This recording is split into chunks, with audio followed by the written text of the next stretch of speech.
Olá, meu entrevistado hoje é o deputado Paulo Ganimi, do Novo do Rio de Janeiro. O Paulo foi um dos deputados nesses 3 anos de estreia do Novo na Câmara que mais se destacou. Ele foi líder da bancada do Novo em 2020 e no semestre passado, agora o último semestre de 2021. Embora tenha estreado há 3 anos na política, com o cargo, o Paulo decidiu concorrer não à reeleição, mas a uma outra posição esse ano. Ele vai se candidatar a governador do Rio, numa eleição que promete ser bastante concorrida. Queria agradecer a você, Paulo, e começar a nossa conversa te perguntando: por que não concorrer à reeleição, que é o que tradicionalmente quem entrou há pouco tempo na política faz? Guilherme, na verdade, não é não concorrer à reeleição. Eu gosto muito do meu trabalho, acho que eu poderia ainda entregar bastante aqui na Câmara dos Deputados, mas é por que ser candidato ao governo do Estado do Rio de Janeiro?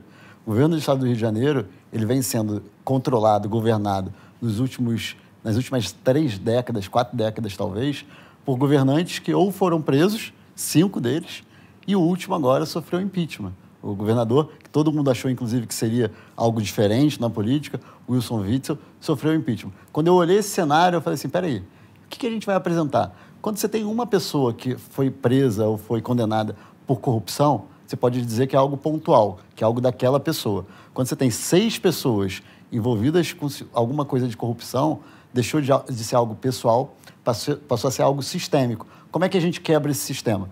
Com uma mudança na forma de gerir o Estado do Rio de Janeiro. E eu não vejo, nos nomes que estão aí apontados como possíveis candidatos ao governo do Rio de Janeiro, alguém capaz de mudar essa tendência do Rio de ter governador preso. Ou, não vou dizer que todos seriam passíveis de serem presos ou impeachment por corrupção, mas sim propostas para o Estado do Rio de Janeiro que, na minha opinião, são muito ruins. E eu não quero isso para o Rio de Janeiro. Eu acho mais fácil eu ser candidato e ser governador do Rio do que eu aceitar que o Rio passe por mais uma leva de corruptos ou de maus gestores no governo do Rio de Janeiro.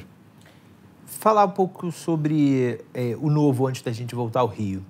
O Novo, em 2018, era uma das grandes novidades da eleição, mas não elegeu um número surpreendente ou grande de parlamentares, principalmente de cargos majoritários. Elegeu um governador, o governador de Minas, um estado grande, mas apenas um governador. Nessa eleição, vocês têm expectativa de crescer, de ir além desse número? Ou, se vocês mantiverem o patamar de 2018, é satisfatório? Guilherme, tem que lembrar que o Novo foi a primeira eleição nacional, né? E a gente elegeu o governador do 2º maior estado do país. Numa eleição surpreendente, né? Na verdade, a surpresa para a gente, eu acho que para o Brasil, não foi a quantidade de poucos governadores, foi ao contrário. Foi a gente ter eleito um governador. Tem partidos maiores e mais tradicionais na política brasileira que nunca elegeram um governador, ainda mais de um estado como Minas Gerais, que é o governador Romeu Zema. E quando se perguntar o futuro, o que a gente pensa? Não dá para querer o mesmo de 2018, é claro, porque a gente já tem um governador que está apresentando um trabalho incrível. Quando você olha os indicadores, saúde, segurança, educação, desenvolvimento econômico, geração de emprego e renda, ele está dando show. E, além disso, a popularidade dele está altíssima. Tanto quando você olha a popularidade do governador, como também as pesquisas de intenção de voto para 2022. Então, a gente só pode querer o quê? Crescer. Reeleger o Zema e eleger outros governadores. Espero estar nessa lista também no Rio de Janeiro. No ano passado, vocês tiveram um ano difícil internamente no Novo. Houve uma candidatura colocada do João Amoedo, que foi um dos fundadores do partido, que depois ele retirou e ficou inicialmente um vácuo, e agora o candidato de vocês é o empresário Luiz Felipe Dávila. Como que está o clima interno do Novo? Está pacificada aquela situação? Olha, eu acho que está bem pacificada hoje. Acho que o partido se reuniu de volta. Acho que a presença do Luiz Felipe Dávila trouxe essa união. É claro que sempre vai ter um respingo ou outro, né? Pessoas insatisfeitas com alguma decisão, mas, de maneira geral, hoje a gente vê uma união. O que você tinha antes, na verdade? Você tinha 2 grupos, que os 2 grupos eram contra a permanência do presidente Jair Bolsonaro como presidente em 2023, são contra a eleição do Lula. Então, assim, os 2 grupos pensavam a mesma coisa como futuro para o país. Eleger alguém, como o Felipe Dávila, à presidência da República em 2022. A diferença era como chegar lá. Alguns eram mais queriam acelerar esse processo através do impeachment, outros achavam que isso tinha que ser nas urnas em 2022. Mas quando você olhava, a visão de futuro era a mesma. Agora, a questão toda é que, nesse momento, essa divisão entre essas duas visões de como chegar lá criou essa ruptura. Mas quando você olha em termos absolutos, proporcionais, as pessoas estão defendendo as mesmas coisas, estão defendendo o mesmo princípio, a mesma visão de país, um país mais próspero, mais livre, com uma educação de base mais adequada. Então, assim, o que o Novo defende nunca mudou, né? Como chegar lá, mudou nesse detalhe. Pode não ser um detalhe para alguns, para outros é. Mas quando você olha, ultrapassado esse momento que estava se discutindo impeachment de Bolsonaro ou não impeachment de Bolsonaro, e você se aproxima da eleição de 2022, está tudo unido. Porque o objetivo é o mesmo, não eleger nem Lula, nem Bolsonaro, e quem sabe, né, que é o nosso objetivo principal, fazer com que o nome do Luiz Felipe Dávila cresça para as eleições de 2022. Quais foram os erros do João Amoedo?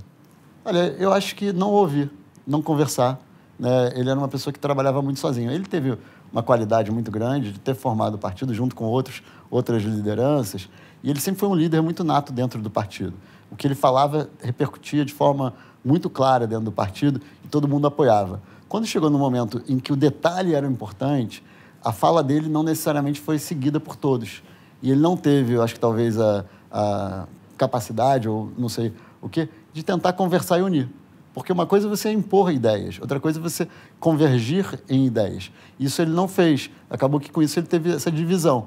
Mas o pior de tudo não foi ele divergir de ideias. Eu posso divergir de você, posso divergir do Marcel, do Poit, do Thiago, do Zema, mas eu não posso impor a minha opinião. Eu acho que foi ali que ele errou, não só em não querer conversar para a gente chegar numa conclusão conjunta, que poderia nem ser nem A nem B, poderia ser o meio termo, mas também de falar, não, quem não defende o que eu defendo não está alinhado com o partido. E não tem isso, porque 80%, 90% de tudo que a gente defende é igual. Quando você olha as postagens do Amoedo, eu discordo de pouca coisa. Só que daquilo que eu discordo, talvez aquilo seja muito relevante para um, seja muito relevante para outro, e pouco relevante para outros. Então, assim, esse é o ponto, de não tentar convergir, de ser uma liderança interna, mas sim uma liderança por ser um líder nato, que ele já era, mas não uma liderança que tentou fazer com que as ideias fossem convergidas dentro do partido. Na semana passada ele teve uma nova derrota no sábado, perdendo o candidato dele perdendo a disputa pelo Diretório Municipal de São Paulo. Qual é o espaço do Amoedo hoje no Novo? Olha, ele é uma figura histórica dentro do partido muito importante, né, como um dos principais fundadores do partido. Foi presidente do partido por bastante tempo. Depois foi o nosso candidato à presidência da República. Eu tive prazer, fiz campanha com ele de forma acreditando muito que ele seria, não tenho dúvida, hoje mais até do que nunca, né, de que ele seria o melhor presidente do que o Bolsonaro ou qualquer outro que estava no pleito. Agora, ele deixou de ser membro do diretório, né, ele abriu mão em 2020, ele abriu mão de ser membro do diretório, saiu da presidência, foi para essa opção de ser candidato à presidência, ele mesmo recusou, né, ele aceitou no primeiro momento, depois decidiu sair, como você mesmo falou. Hoje ele é um filiado que tem uma relevância histórica dentro do partido, tem uma rede social muito grande, tem um alcance na mídia importante. Então, quando ele fala, é claro que isso repercute, mas ele não representa mais o Novo. O que ele fala em nome dele, né? As opiniões dele são as opiniões do Amoedo. Ele não interfere em nada dentro das opiniões internas. Claro que talvez algumas pessoas o escutem, né? Tanto via rede social, tanto via contato direto, e ele vai ter sempre relevância na vida das pessoas, na vida do partido, mas como uma pessoa que tem opinião, e não mais institucionalmente, não como alguém que tem voz dentro do partido para dizer qual caminho, qual rumo o partido deve ir. O que ele fala, cada um escuta e decide por conta própria. Qual a sua visão do governo Bolsonaro? Olha, eu acho que o governo Bolsonaro perdeu a oportunidade de fazer um baita governo. Se você olhar o governo Bolsonaro, o que ele defendeu na campanha e como ele começou o governo, eu acreditava muito que teria um grande potencial. Eu não votei nele no primeiro turno, acho que fiz campanha para o Amoedo, votei no Amoedo. No segundo turno, votei nele, não fiz campanha para ele, em momento algum eu pedi voto para ele, só me declarei meu voto no dia da eleição, para deixar claro em quem eu votei. E por que você votou nele? Porque eu achava que a outra opção era muito ruim. Principalmente por isso. Primeiro turno você vota em quem você acha melhor. Segundo turno você vota no menos pior. Eu sou contra voto nulo, voto branco. Acho que você tem que escolher, mesmo que seja escolha de Sofia, que você tem que escolher o menos pior, você tem que escolher. Alguém vai entrar.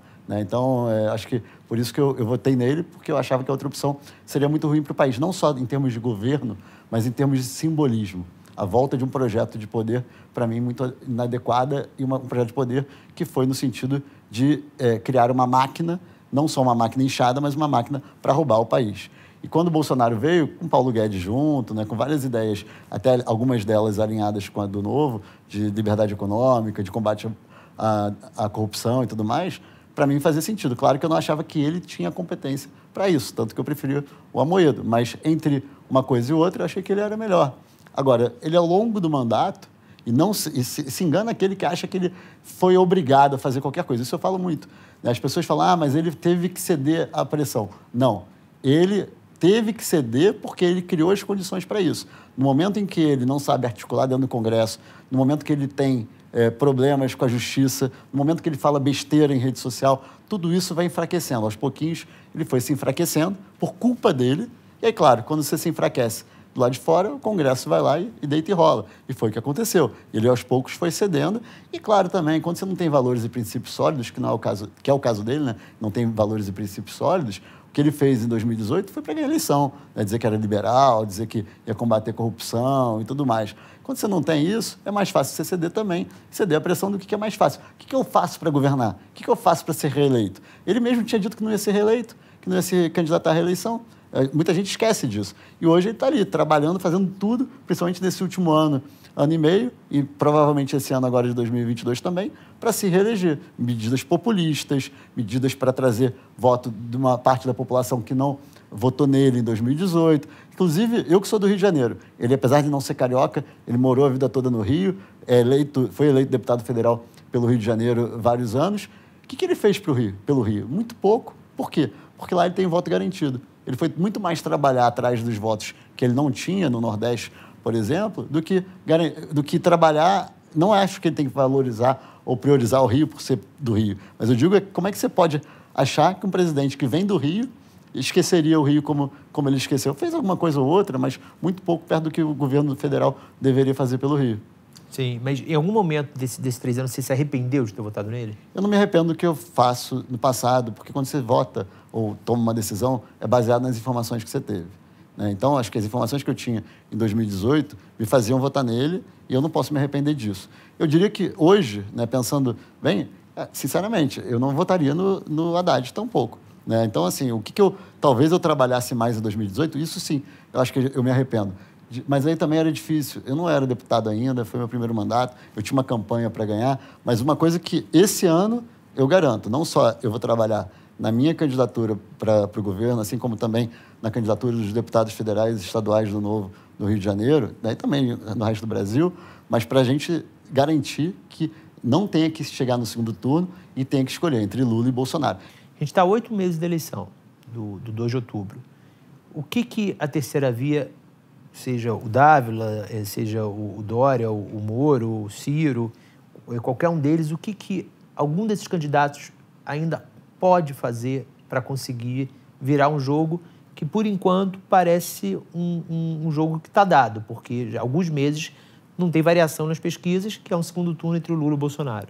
Eu tenho a visão de que Lula e Bolsonaro, cada um no seu extremo, eles têm um percentual de voto muito convicto, muito fiel. Mas esse percentual não é o percentual que está hoje nas pesquisas. É menor que isso. Eu diria 10%, 15% para cada um. Pode ser um pouco mais, pode ser um pouco menos. Quando é que vem os outros votos para eles? Quando as pessoas enxergam que se eu não votar, por exemplo, no Bolsonaro, o Lula vai entrar. Se eu não votar no Lula, o Bolsonaro vai entrar. São esses votos que são o mais do... que não é o bolsonarista, que não é o petista, que é o cara que não quer o Lula por conta do Lula ou não quer o Bolsonaro. Esse cara tem que entender, tem opção. Eu não tenho que votar no Bolsonaro porque caso eu não vote no Bolsonaro, o Lula volta. Eu não tenho que votar no Lula porque se eu não votar no Lula, o Bolsonaro vai continuar. Você tem que mostrar que essa terceira via ela é viável, né? E eu acho que, porque o eleitor ele vai votar dessa forma. Foi o que aconteceu em 2018. O Bolsonaro estava forte, mas ele não tinha os 50%, mais 50% para ganhar a eleição. Ele estava forte, mas quando viram que o Haddad cresceu, o Bolsonaro cresceu. Por quê? Porque as pessoas ficaram com medo do Haddad entrar. A mesma coisa agora. A gente tem que garantir que as pessoas entendam. Eu tenho opção. Seja ela, como você falou, qualquer uma dessas opções de terceira via, é claro, eu tenho a minha preferência, eu quero que seja o Dávila, mas as pessoas têm que entender, algum deles tem chance de ganhar do Bolsonaro e do Lula. Mas em que momento vai se dar isso? Porque cada mês a coisa vai ficando mais difícil, né? Quando começar, de fato, a campanha? Não, eu acho que tem que ser até a campanha. Acho que tem que ser agora. Claro que a gente tem também na campanha, uma coisa que é fato de qualquer campanha para majoritário, coisas acontecem de última hora e podem mudar o rumo. A gente viu a facada do Bolsonaro, a gente vê debates que mudam o rumo. O próprio Zema, em Minas, a presença dele no debate foi muito importante. Tudo isso pode mudar. Então, na campanha pode mudar também. Fatos novos podem acontecer, né? Até denúncias de corrupção, qualquer coisa pode acontecer. Judiciário discutindo, decidindo coisas sobre o Lula a todo momento, né? Sobre prisão em segunda instância, tudo isso pode mudar o rumo das eleições. Mas, é claro, quanto antes isso acontecer, menor o risco. Que eu espero que essa chamada terceira via, que eu não coloco todo mundo que não é Lula e Bolsonaro na terceira via, isso também é importante, eu não boto, por exemplo, Ciro Gomes nesse bolo.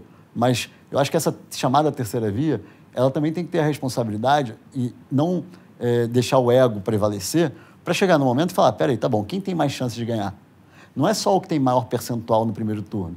Quem é que tem mais chance de ganhar também no segundo turno? 2 de outubro, abriram as urnas.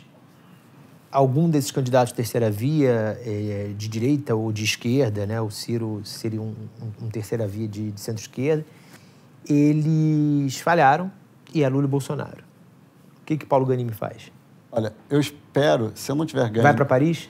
Não, porque eu vou estar disputando o segundo turno para governador se eu não tiver ganho antes. Se eu tiver ganho antes, eu vou estar trabalhando na transição do governo, senão eu vou estar no segundo turno.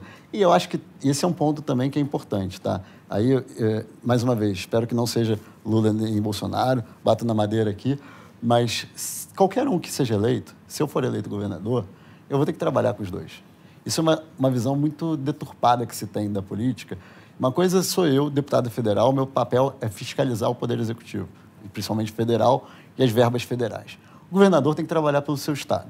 Então, assim, eu falo isso, Lula, Bolsonaro, Ciro Gomes, Boulos, qualquer pessoa que seja candidata à presidência, que ganhe a eleição, se eu ganhar como governador, eu tenho que ter uma relação correta.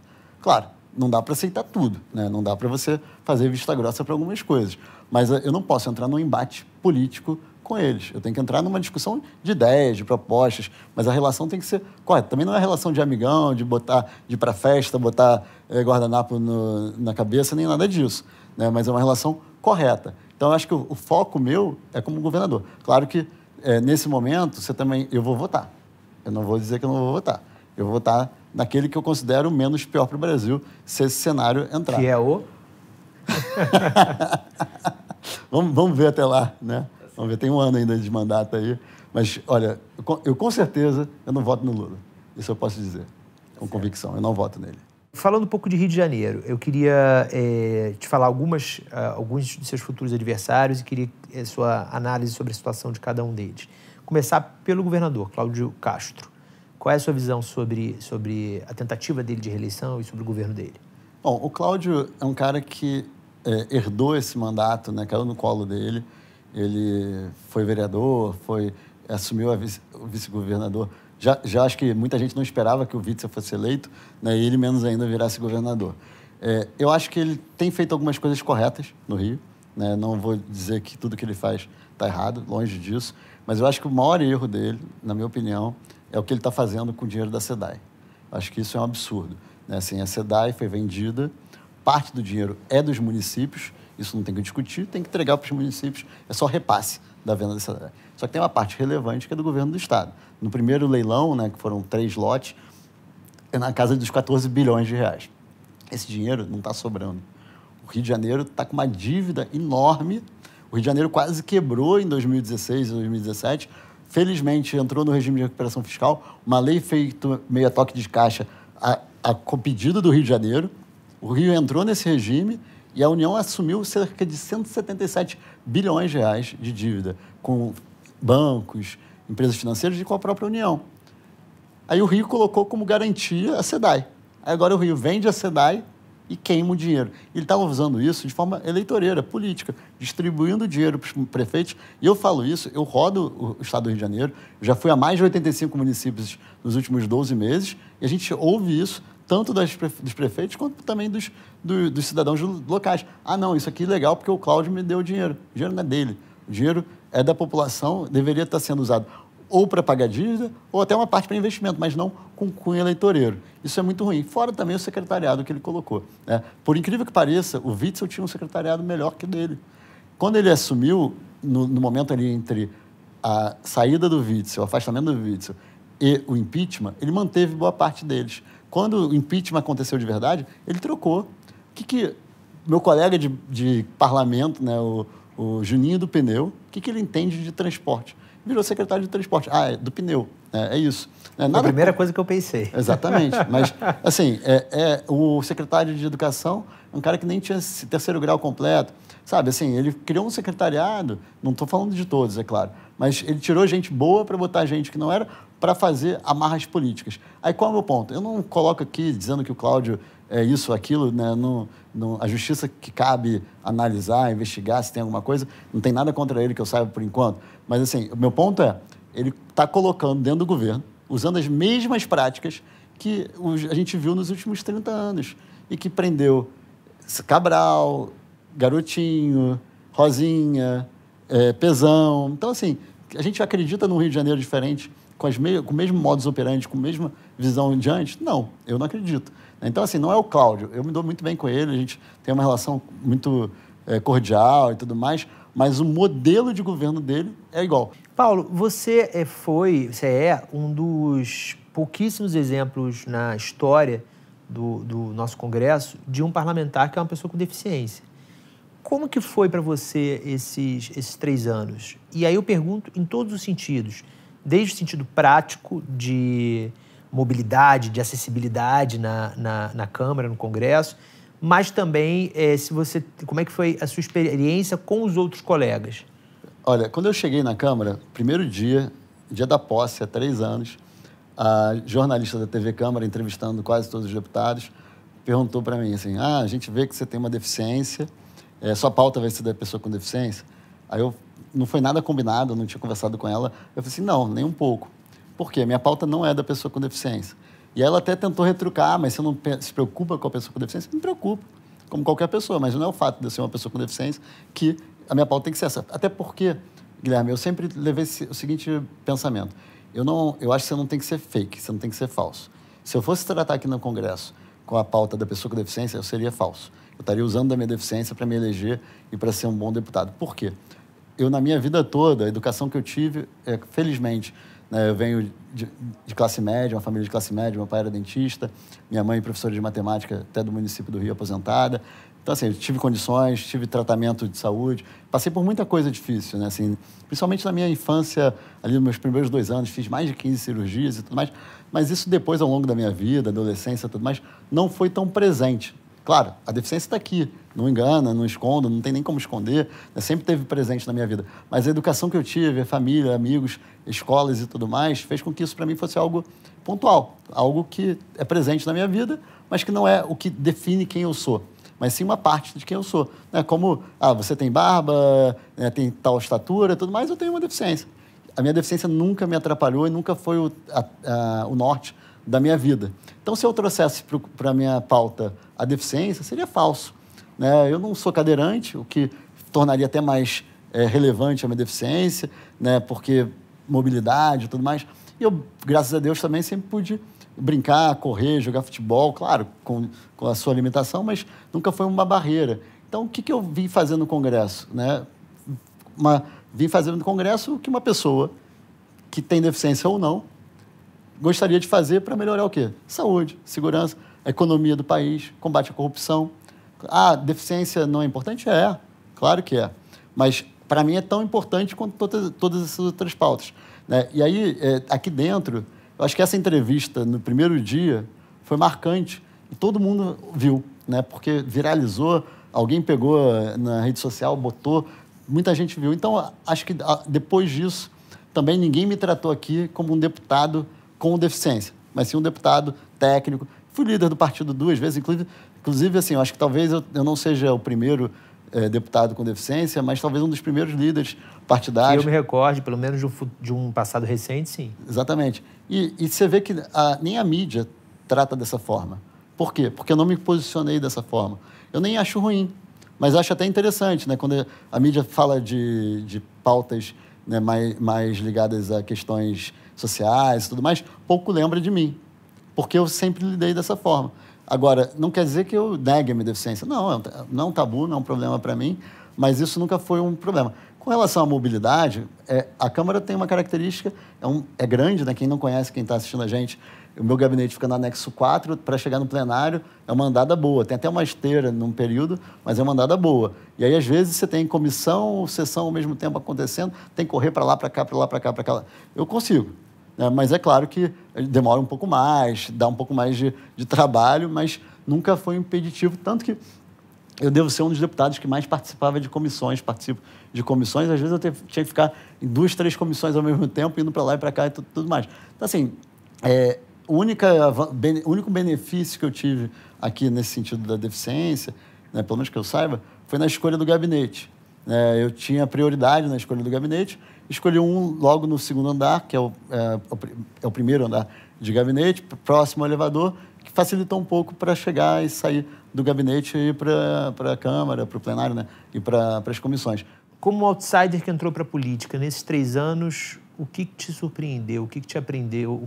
O que você aprendeu? O que fez você mudar de opinião, que de fora você pensava de um jeito e agora ali dentro você vê de outro?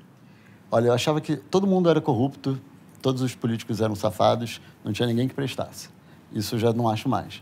Eu acho que tem muita gente boa, até algumas pessoas que eu discordo veementemente, até de partidos como o PT, PSOL, tem gente que eu sei que faz o que acredita que é bom para o país, apesar de eu discordar veementemente da maioria das coisas que eles defendem, mas isso foi uma coisa que eu aprendi aqui dentro, né? De que dá para você ter uma relação bacana, cordial, com pessoas que você discorda muito. Né? E não necessariamente o fato da pessoa discordar de você torna ela uma pessoa com caráter pior. Paulo, muito obrigado. Valeu, boa sorte nesse ano, bom trabalho e vamos em frente. Obrigado, Guilherme. Prazer. Obrigado aqui também a vocês do Metrópolis.